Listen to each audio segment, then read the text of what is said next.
वंदे भारत, मैं हूं सांची त्यागी। आप देख रहे हैं भारत तक। नेपाल और अमेरिका के बीच संबंध कैसे हैं? अगर ये सवाल पूछेंगे तो इसको लेकर कई जवाब निकलकर सामने आएंगे। दोनों देशों के बीच पूर्व में यूं तो कई हस्ताक्षर हुए हैं और कई हस्ताक्षर अभी आने वाले दिनों में होने बाकी हैं।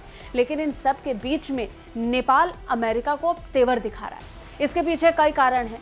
दरअसल दोनों देशों के बीच में आने वाले दिनों को लेकर कुछ हस्ताक्षर होने हैं, जिसे लेकर अमेरिका कई दिनों से दबाव बना रहा है। अब इस पर खुले तौर पर नेपाल सरकार की तरफ से कहा गया है कि वो ऐसी डील से बचेगा।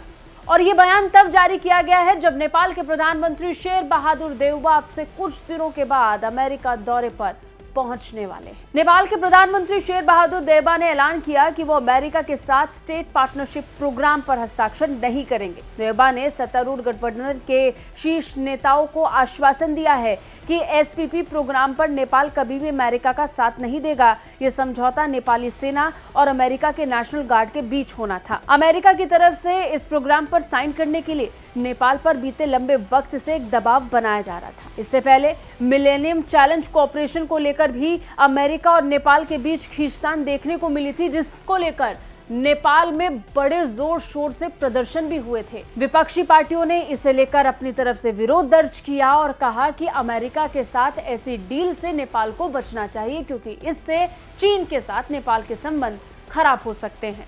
लेकिन क्योंकि इससे पहले आश्वासन दिया जा चुका था, करार हो चुका था, तो इस डील के साथ नेपाल को जाना पड़ा। लेकिन अब आने वाली डील्स को लेकर नेपाल क्या करेगा, इस पर एक बड़ा प्रश्न चिन्ह था। तो उस पर भी जवाब नेपाल सरकार की तरफ से आ गया है। देउबा ने सत्तारूढ़ गठबंधन के सहयोगी माओवादी सेंटर के अध्यक्ष पुष्प कमल दहल प्रचंड और यूनिफाइड सोशलिस्ट पार्टी के अध्यक्ष माधव नेपाल के साथ बैठक के दौरान एसपीपी प्रोग्राम पर नेपाल सरकार का रुख स्पष्ट किया था।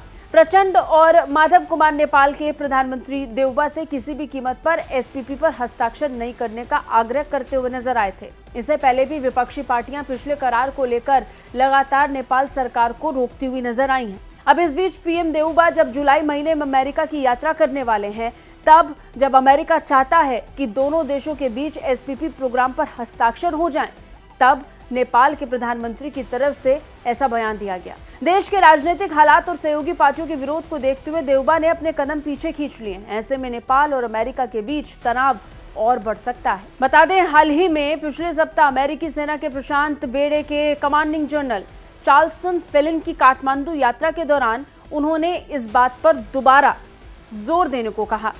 पीएम देउबा के साथ बैठक के दौरान अमेरिकी जनरल ने यह मुद्दा उठाया और साइन करने के लिए कहा। हालांकि इस दौरान नेपाली मीडिया ने अमेरिकी प्रस्ताव के मसौदे की कॉपी को प्रकाशित कर दिया था, जिसके बाद से देश में फिर एक बार अमेरिका और नेपाल दोनों को लेकर और खास तौर पर इस प्रोग्राम को लेकर चर्चा होने लगी। हालांकि पूरे मामले को लेकर अमेरिका की तरफ से कहा गया कि एसपीपी एक अमेरिकी राज्य के नेशनल गार्ड और एक भागीदारी विदेशी देश के बीच का विनिमय कार्यक्रम है। अमेरिकी नेशनल गार्ड घरेलू रूप से भूकंप, बाढ़ और जंगल की आग जैसी प्राकृतिक आपदाओं से निपटने में अमेरिका के पहले उत्तरदाताओं का समर्थन करता है। ये कहते हुए कि एसपीपी 25 से अधिक वर्षों से अस्तित्व में है और इसमें 90 से अधिक देशों के साथ 80 से ज्यादा साझेदारियां शामिल हैं। दूतावास ने कहा कि प्राकृतिक और अन्य आपदा की स्थिति में तूफान से लेकर भूकंप, बाढ़ और आग तक संयुक्त राज्य अमेरिका साझा करना चाहता है। पूरे मामले को लेकर अमेरिका जैसे अपनी तरफ से तर्क रखता हुआ नजर आया, नेपाल उससे बिल्कुल विफर नजर आता है। हालांकि इसे नेपाल और अमेरिका के बीच में बढ़ती दूरी को भी कहा जा रहा है।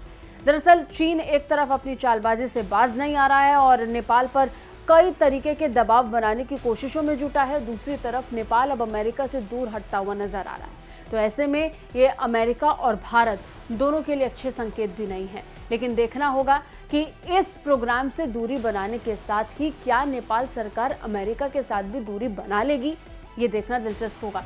कैसी लगी रिपोर्ट कमेंट करके जरूर बताइए। बाकी रक्षा और विदेश मामलों से अपडेट रहने के लिए देखते रहिए भारत तक। जय हिंद।